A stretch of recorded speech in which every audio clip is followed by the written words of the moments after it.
ating kinabukasan. Turuan silang mabuti, gabayan at hayaan silang manguna.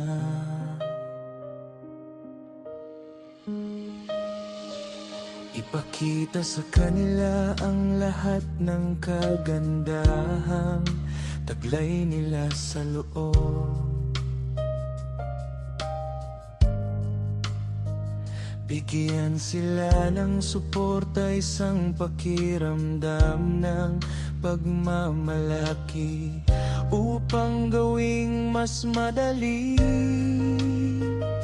Hayaang ipaalala sa atin ng tawa ng mga bata kung paano tayo dati. Lahat ay naghahanap ng isang kalinga. Ang mga tao ay nangangailangan ng isang kalayaan upang tumingin hanggang sa wala nang nakitang hanggan sa pangarap. Sino man na tumutupad sa kanilang mga pangarap ay malilimutan ang isang malungkot na lugar. At kaya natuto akong umasa sa akin. Matagal na akong nagpasya, huwag kailanman lumakad sa anino ng sinuman.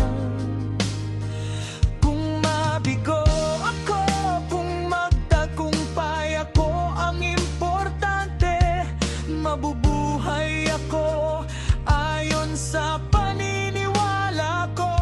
Kahit anong kunin nila sa akin, hindi nila maaalis ang dignidad ko. Dahil ang pinakadakila na pagmamahal sa lahat ng yayarin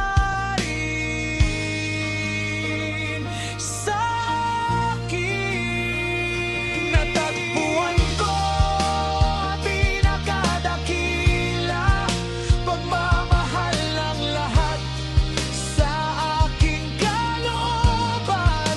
Ang pinakadakilang pag-ibig sa lahat, madaling makamit.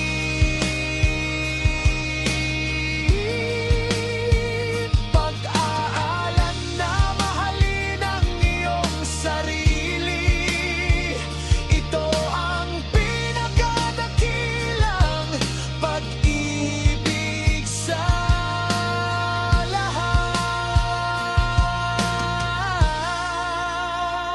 At kung nagkataon, ang espesyal na lugar na iyon na pinapangarap mo, dadalhin ka sa isang malungkot na lugar. Hanapin ang iyong